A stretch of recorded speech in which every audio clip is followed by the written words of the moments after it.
If you are stuck in elo hell and can't get out, it's probably your fault. I understand everyone keeps talking about this EOMM, which is the game essentially forcing you to lose half of your games and win the other half of your games, putting you into this winners and losers queue, respectively. It makes it so that you don't rage quit when you lose too much and also aren't bored enough from all the wins as well. But if this was such a prevalent system, then how do people ever get as far as Grandmaster, Celestial, Eternity, and even one above all? Honestly, most people go into ranked ill-equipped, not knowing how to fully play their character or even their role. So today we're going to provide you with the tools necessary to bring any character into ranked. I will be illustrating this with Doctor Strange and how I learned him with these 5 easy steps.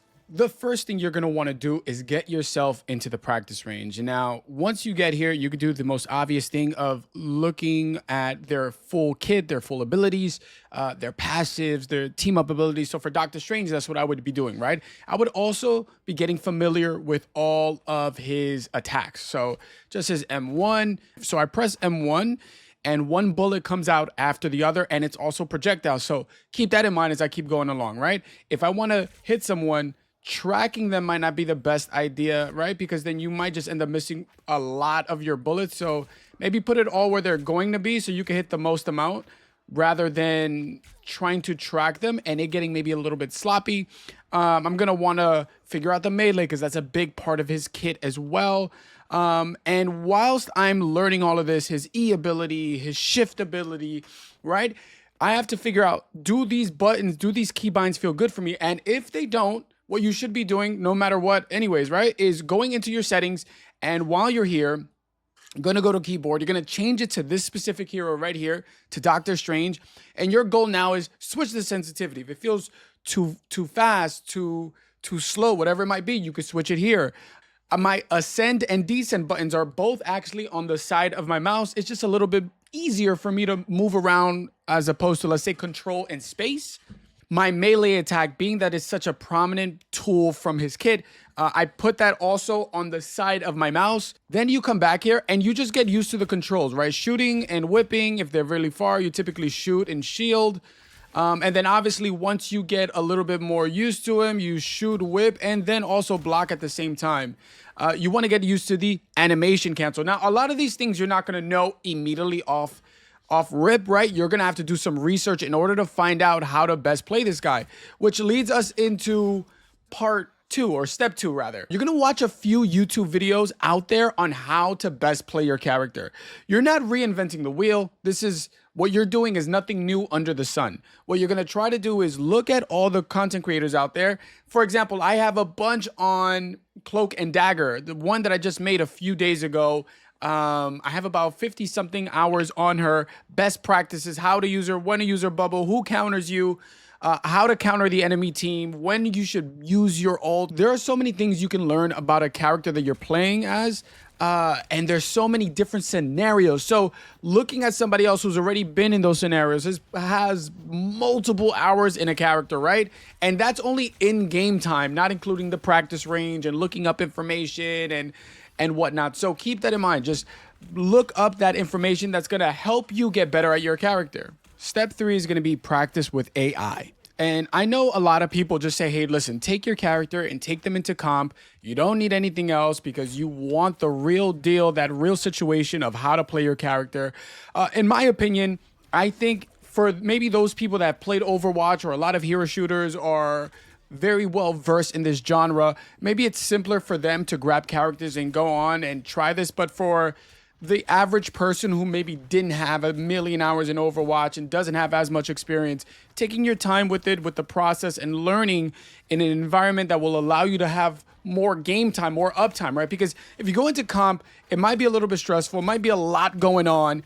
If you go to practice versus AI first, it's a relatively tamed environment. Even if your teammates don't go as support, you can still play against the enemy and it'll be a little bit more realistic than the practice range. And the whole goal for practice with AI is so that you could get in the muscle memory needed to play your character. For example, with Strange, the muscle memory needed is the shoot and shield, the shoot, melee, and shield. The proper use of your shift ability, how to use it, how to probably properly get out of certain scenarios. If you need more health and you overstepped a little bit, use your shift to step back, obtain those heals, and then get right back into the fight, to push, to be aggressive, to work on your animation cancel, to protect your teammates, to learn a little bit more about positioning. So I understand many people say that practice with AI might not be worth. In my opinion, it helped me out so much to move up through the ranks by utilizing that as a place to really hone in that muscle memory connection in order to play in the next step, which is step 4, which is quick play. So you're gonna go into quick play and try your best now against actual people. Keep in mind, these people also might be trying things out for the first time, or these people might be absolute monsters. You have no idea what you might be going against, but just know that it's okay if you fail. You're not going to be perfect immediately. Give yourself a couple of rounds. Give yourself some time. Know that if you lose 2 quick play matches, you're going to get a bot match. So then, hey, cool. That's another practice round that you get to just hone in on those skills. As long as you're trying to get better, you can, in fact, get better. And the last and probably most important thing is watch the leaderboard. So outside of watching YouTube videos, what you can do is go to the leaderboard, check out the history, and pick someone at a high level, at the top 500 level, who's playing your character, right? Because what I saw when I was trying to learn Doctor Strange was how exactly to utilize Doctor Strange. For example, Dongmin was his name that I was watching at one point. He was top 10, I believe, at the time. And what he would do is he would farm his E ability until it was around 70% or so. And once he got it to around 70%, he'd then switch from targeting the tanks to targeting a support or a squishy. And in doing that, you are able to pretty much mow down any squishy in your sight, because you hit for 90. I believe the whip hits for 30, and then you have the explosion, the E ability, that hits for 130. So all that together, if you put it together, they're pretty much one melee hit away, one M1 away. And if anybody else is looking at the squishy at the same time, one tap away from completely getting KO'd, right? So that was another thing that brought my level up just a little bit more, realizing that I'm just not standing there and just trying to kill the tanks.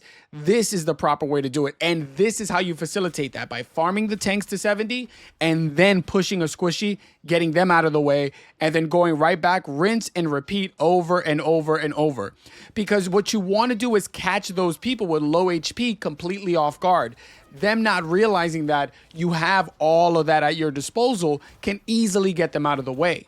And the same thing for his ult ability, right? You want to know best practices and times to use it. Watch the people who do it at a high level.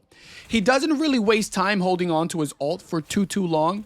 He pretty much just gets it to where he needs to get it. And one kill is enough. One KO is absolutely enough, because all you want to do is take one person out at least from the opposing team and get it in your favor. A 5v6 is always going to be better than a 6v6. So what he does is he farms his E ability off of a tank. Once it's around 70 to 80% of his E ability, he then holds his shift button. And when you do that, you actually go up in the air and you come right back down. So when you hold your shift, as you're going up, you hit the Q, which is your ultimate ability. And then when you fall back down, your Agamotto's pretty much there, right? So what you're doing is you're avoiding everyone who might try to stun you, get you out of it. And what you do is keep yourself as mobile as possible so that you can hit that without getting stunned, without getting killed, without getting focused, and hopefully catch people off guard, going over their heads, trying to land in between multiple people as well. Also, he always plays aggressive, and because he does, you almost never know when he's actually going to use it. So watching the highest level of gameplay allows you to think and move in a way the one above all community does. And hats off to you, by the way. If you're already looking up this sort of information, that means you want to win more. You want to have a little bit more fun. Maybe you're tired of losing. Maybe you're not the greatest DPS, and that's all right, dude. We're not all great at DPS. It's very hard, right? Maybe you are going to be a better support, and maybe you can now start looking up these support videos so that you can find out how to best hold your life, how to best utilize everything in, let's say, Cloak and Dagger's kit or Loki's kit, right? Or let's say you want to go tank life, right? But just know that every tank doesn't play the same, right? Maybe you really like Thor, but Thor wasn't working out for you. So now you're playing as Strange, but they have completely different play styles. So you have to figure that out. You don't know proper positioning. All this beautiful information is out there for you guys. That is the beauty of this. And at the end of the day, there are plenty of people that rank up solo queue literally all the way to Celestial and past. It's definitely doable. I think the highest of the highest ranks, it is a little bit harder probably to get to one above all solo queue, sure. But I think for the vast majority of people that might be looking up these videos, a lot of you guys might be, let's say, maybe gold, platinum, and even diamond. I think there's so much to learn, and it's very easy to say, hey, well, my team did everything wrong. And there might be a lot of games where you have lost and maybe played the best you could have played. And there are other games where maybe you won, but you could have made way better decisions, and you just so happen to take that W. VOD reviewing is also something imperative that I invite all of you to do, because when you VOD review, you hopefully can see what it is you're doing improperly, especially when you put it side by side next to maybe those YouTube videos that you learned all the tricks and tips of how to play your character versus how you are currently playing your character. And also be patient with yourself. Just know that somebody who maybe plays a streamer, a YouTuber, plays this for a living, is probably going to play extremely well. Has more time to put into games like this, has more experience in other games, other shooter games like this, and they might get it a little bit faster. So you're thinking, oh man, I suck, I don't want to play this. The other day I had a friend of mine crash out and not turn off the game for like 9 losses in a row. He had to chill, but he didn't. And he just kept plummeting lower and lower and lower. The other day I also saw oftentimes when these crash outs are happening, we often want to blame our teams. And I ended up spectating him and realizing he was a big part of the problem as well. There's also this YouTuber, I'm not going to say their name. They've posted a few videos on Marvel Rivals complaining about their team. And so I was very curious to see their gameplay. Luckily, Marvel Rivals allows you to check replays. I looked at their replay. He also plays Doctor Strange. And I was realizing, or rather I saw in his gameplay, that he wasn't doing any of the basics of Doctor Strange, yet complaining about his supports, his DPS, and everything else. There are so many differences he could have made in his own gameplay before he started looking at everyone else on his team. And I think we've all been there before. Lord knows I have as well. But before we do that, before we look at our teammates, we have to look at ourselves. Now, are there times that our teammates are going to be absolute donkey? Absolutely. It's going to happen. But I know plenty of people that have gotten Grandmaster 1 solo queue by themselves completely, okay? So it means if they could do it, anybody can do it, right? The system, maybe it is rigged against you, maybe it isn't, but if some people can do it, why can't you? I hope you learned something today. I hope you put that loser's mentality behind you and realize, listen, it's up to you. You want to win, you can win. Are you doing everything in your power to get better at the game? Or are you just like booting up, going straight into comp and hoping that it works? Are you switching up when you actually need a counter, or are you still staying on the same character? Are you playing a lesser character? Are you playing some of the best, strongest S tier characters in the game?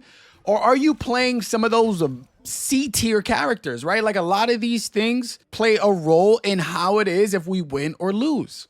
I have a couple videos out there if you guys want to check it out. Total of about 50 tips and tricks. One is 20 tips and tricks. The other one is 30 tips and tricks, cloak and dagger videos, how to get your ult faster. All these videos and a lot more on my channel. And comment down below what you guys want to see next. And if you want to see the journey live, please come through to twitch.tv/Adonisaurus. Thank you guys and see you on the next one.